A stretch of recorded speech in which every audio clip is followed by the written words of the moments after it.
Olá, uma boa noite de terça-feira, você que sintoniza a programação da TV Primavera de Criciúma. Está no ar mais uma edição do nosso Sala de Entrevistas.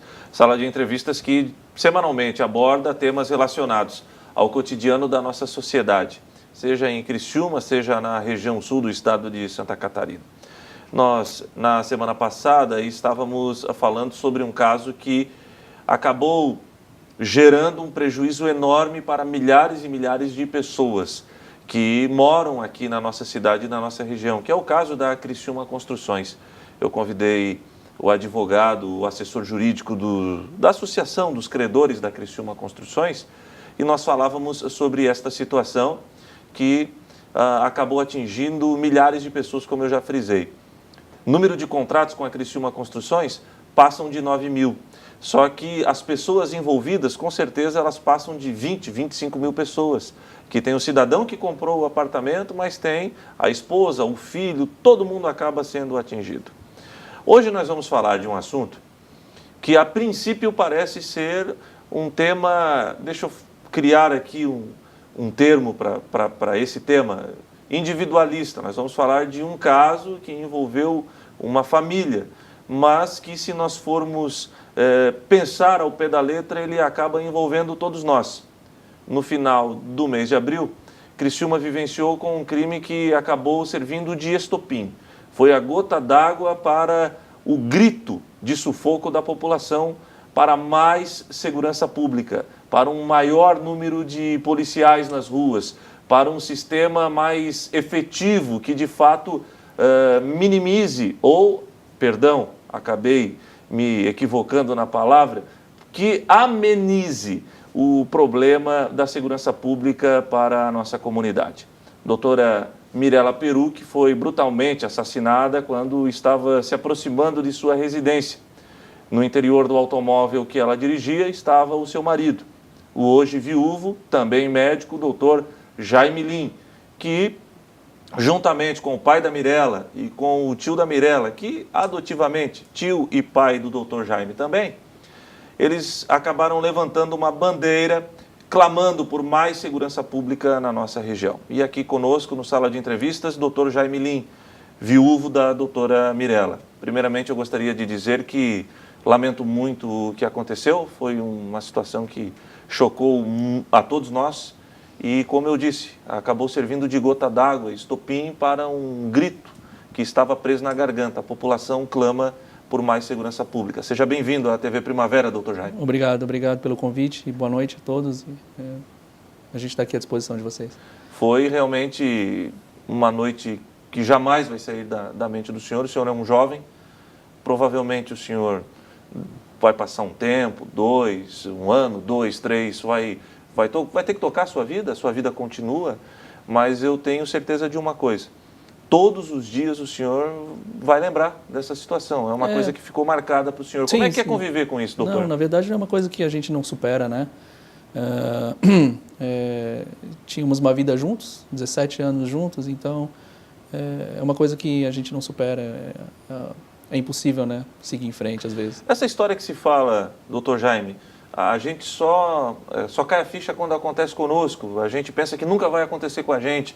Isso realmente acontecia? O senhor pensava isso? Ou o senhor temia, tem que ter cuidado nesse movimento? Ou era uma coisa que jamais passou pela cabeça do senhor? Não, de jeito nenhum. Nós vivemos em São Paulo durante alguns anos. O senhor é de São Paulo? Não, eu sou de Porto Alegre, mas eu me criei em Florianópolis. Eu e a Mirela, nos especializamos, né, em São Paulo, trabalhamos em São Paulo durante vários anos. E sempre preocupados em relação à segurança, né? Tínhamos a ciência de que as ruas são perigosas e tomávamos todas as precauções necessárias para evitar qualquer tipo de infortúnio como esse, né? Então, de qualquer forma, nos mudamos para cá em busca de mais segurança e mais qualidade de vida. Na verdade, vir para uma cidade no interior de Santa Catarina, próximo da família dela, era uma vontade que nós tínhamos em busca de segurança, em busca de mais qualidade de vida. Segurança, né, principalmente. E, infelizmente, acabou ocorrendo essa tragédia no dia 27 de abril. 27 de abril. Recentemente fez um mês que a Mirela partiu ontem. Nós estamos gravando o programa na quinta-feira, dia 28, e um mês que a Mirela partiu. E o senhor, inclusive, fez uma poesia muito bonita. Eu não quero aqui ser sensacionalista, mas Como é que o senhor tem enfrentado esses 30 dias? Já voltou à sua rotina normal ou procura pelo menos retomar a normalidade? Isso, na verdade, a vida continua no instante após a tragédia, né? De um jeito que a sua vida muda completamente, mas a vida de alguma forma continua, né? Diferente para cada uma das pessoas, né? Cada um dos familiares, cada um sofre de um jeito, cada uma das pessoas da cidade continuam as suas vidas. Então, a vida continua e a gente precisa lidar com essa situação de alguma forma, juntar forças, continuar trabalhando e em busca de continuar vivendo. A dona Neide Sena, mãe do saudoso também, Ayrton Senna, certa vez ela deu um depoimento e disse: a dor da perda você até acaba superando.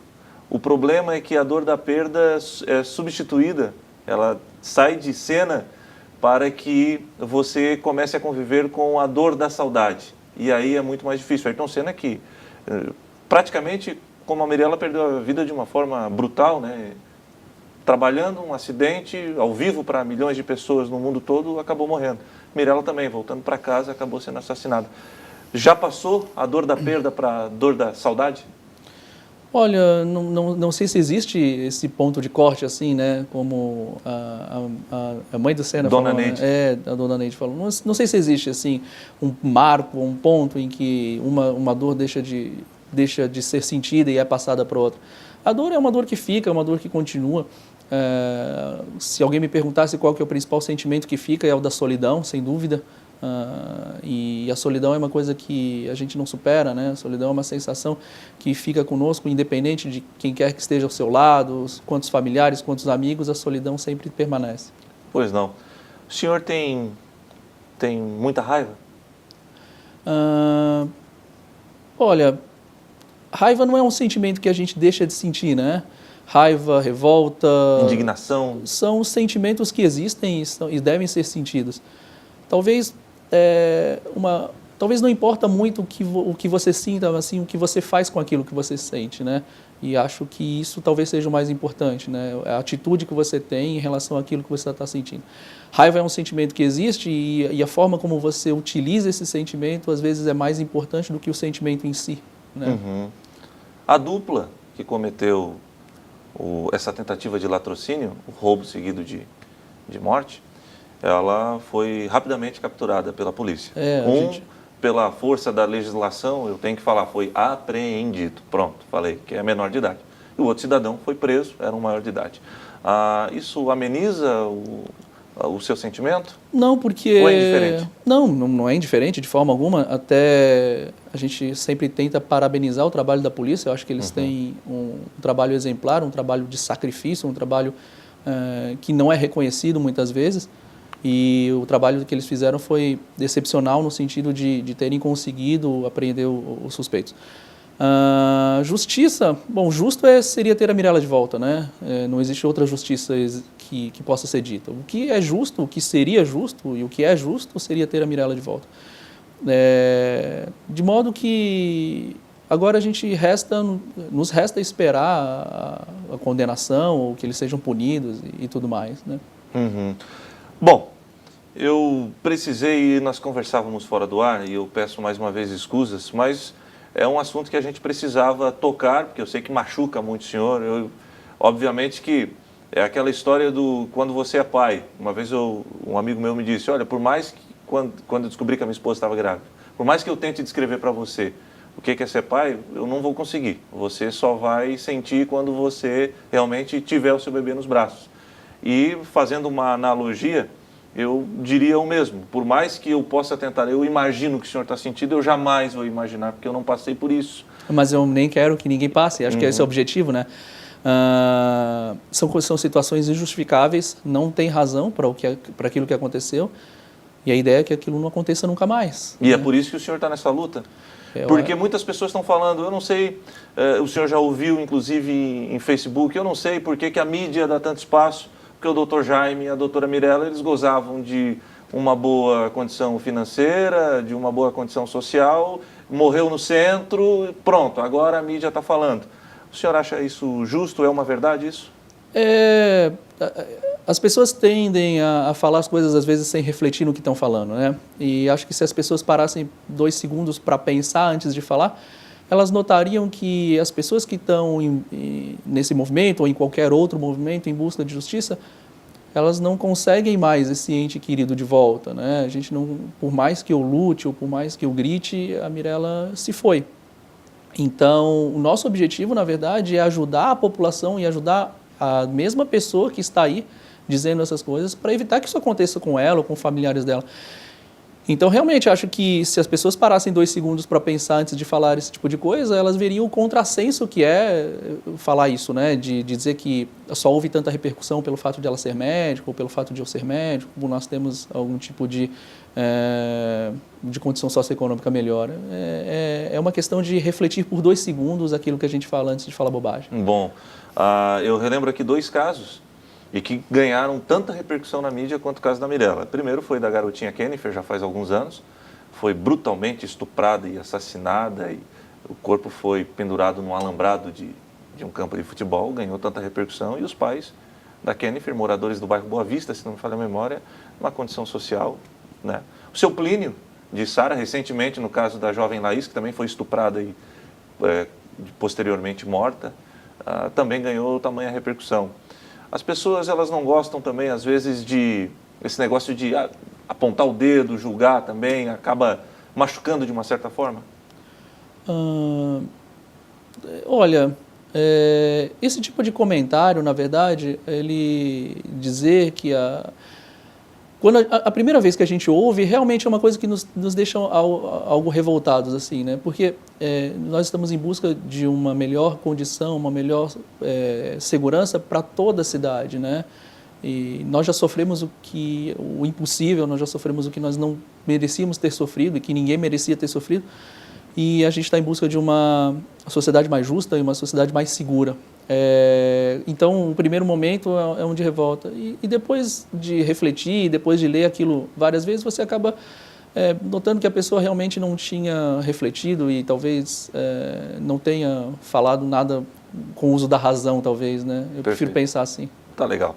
Mas nós vamos fazer o seguinte. Esse primeiro bloco foi a introdução praticamente do programa, e no segundo bloco, aí sim eu vou entrar na bandeira que o Dr. Jaime está levantando agora, junto com o seu sogro, que continuará sendo seu sogro, obviamente, e também do tio da Mirella, que ele mesmo disse, acaba chamando de tio também, que é o seu Nilson Oliva, aliás, um grande amigo nosso. E nós vamos entrar na questão envolvendo segurança pública. E você acompanha a sala de entrevistas, segundo bloco, o Dr. Jaime Lim, viúvo da doutora Mirella, logo após o intervalo comercial.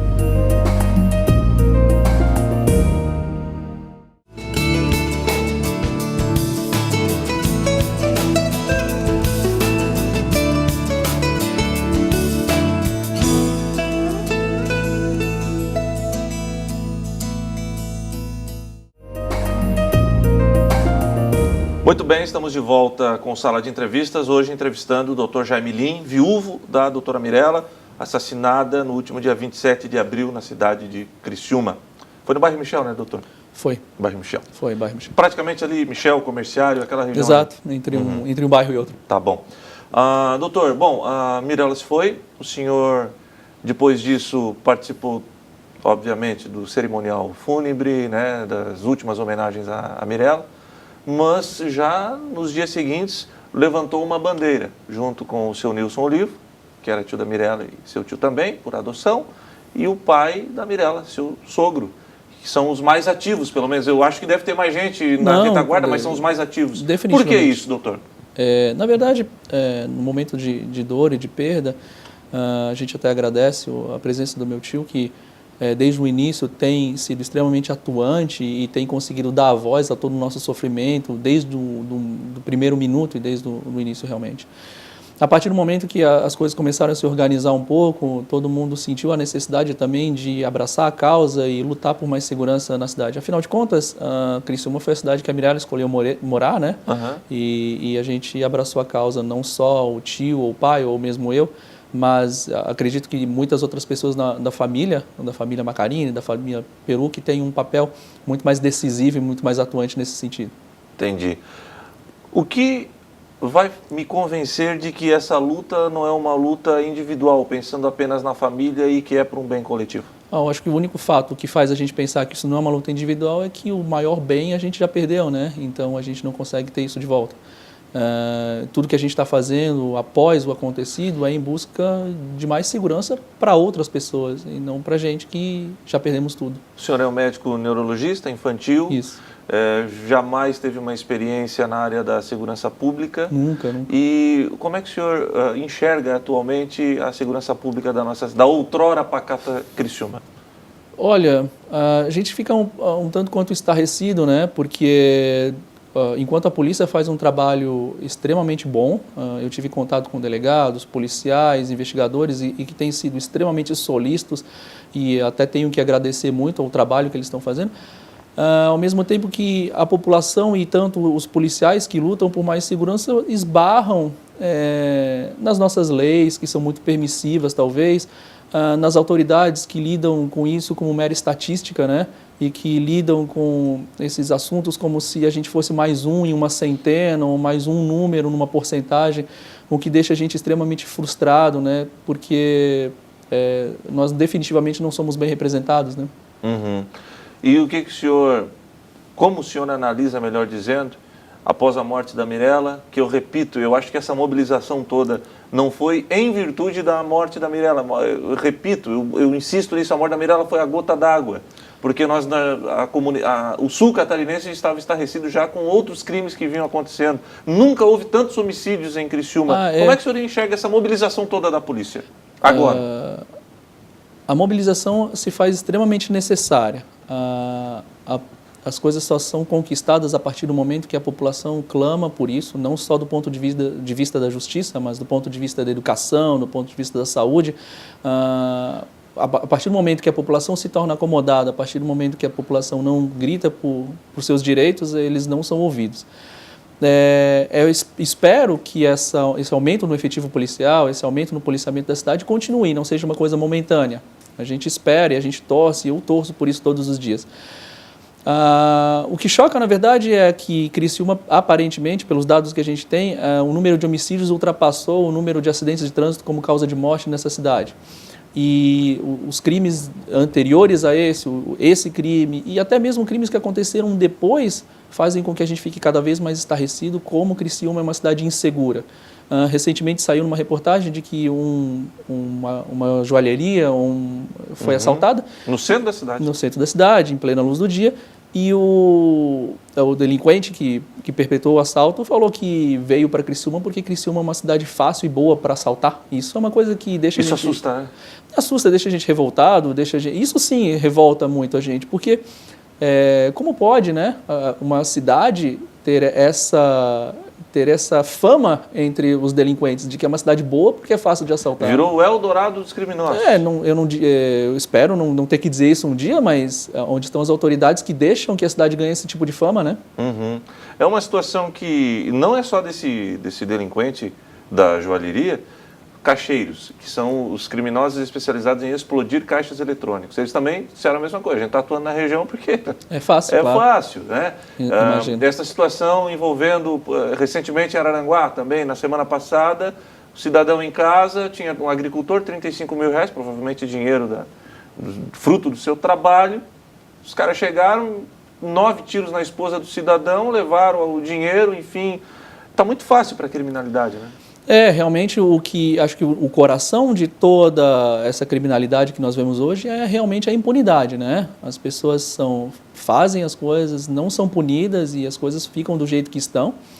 E aí acho que isso acaba sendo um incentivo, né? Para que os crimes continuem. Bom, eu não quero dizer aqui que ninguém tem direito a uma segunda chance. Não quero nem entrar nessa questão, mas o que eu quero perguntar para o senhor o senhor tenha consciência de que o cidadão que tirou a vida da sua esposa, ele daqui a algum tempo ele estará de volta às ruas e com a ficha completamente limpa por se tratar de um menor de idade?